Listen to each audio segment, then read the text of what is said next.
দুটো ভেজে নিয়েছি ভালো করে। দিয়ে দেবো মশলাটা।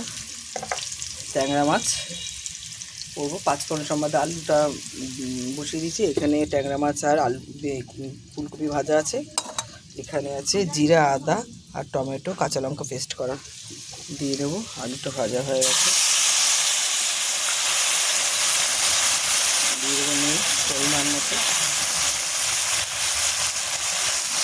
আমি সম্পূর্ণ কাঁচা লঙ্কা করবো আজকে, যেহেতু একদম জ্যান্ত, ট্যাংরা মাছটা একদম জ্যান্ত।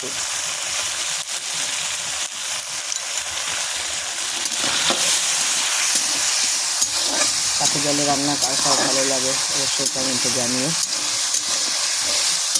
সম্পূর্ণ কাঁচা লঙ্কা রান্না করবো আজকে। দিয়ে দেবো ভাজা ফুলকপিটা।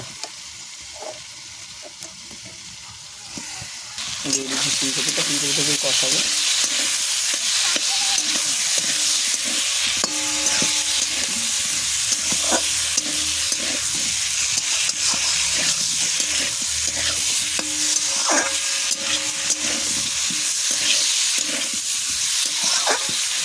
এর আগে ট্যাংরা মাছ দেখিয়েছি বড়ি দিয়ে, সিম, বেগুন মিলে দিয়ে ঝাল ও ট্যাংরা মাছ আলাদা ঝাল দেখিয়েছি। এটা তো সম্পূর্ণ যেহেতু জ্যান্ত ট্যাংরা, এবার ফুলকপিতে হালকা ঝোল হবে। এটা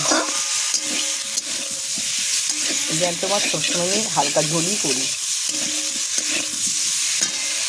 দিয়ে দেবো এই জলটুকু, জলটা দিয়ে কষাবো।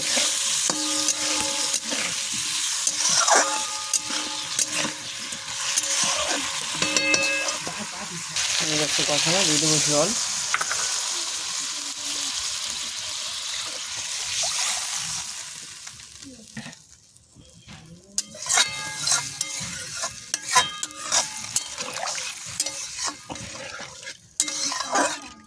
দিয়ে দেবো ঢাকা।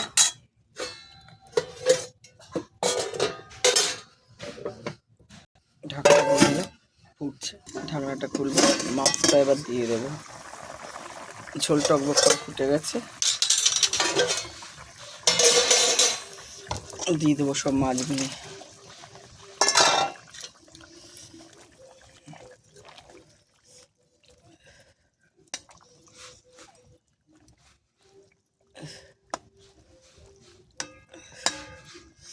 ঝোলটা একটু ফুটুক দেখি। আমাদের বাড়িতে একটু ধনেপাতা আছে নাকি, এই যে এখান থেকে নেব অল্প কটা, আমার লাগবেই অল্প একটু। লাগিয়েছি এখনও, মানে সমানে তুলে তুলে খাচ্ছে, এই জন্যেই এই পরিস্থিতি গাছগুলির। আর লাগবে না, নিয়ে নিচ্ছি তুলে। না এটা এইভাবে ডোলে, যেহেতু টাটকা একদম গাছ দিয়ে তুলেছি, একদম দেশি ধনেপাতা, পুরো এইভাবে ডোলে ডোলে দিয়ে দেবো। খুব সুন্দর গন্ধ বেরোয়।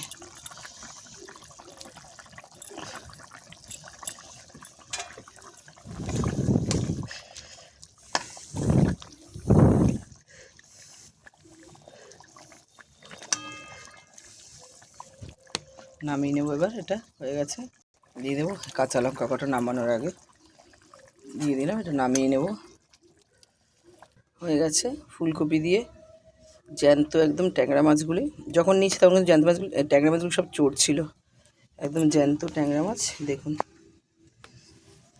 ভিডিওটি ভালো লাগলে লাইক করবেন, কমেন্ট করবেন, শেয়ার করবেন, আর অবশ্যই এইভাবে বানিয়ে খাবেন।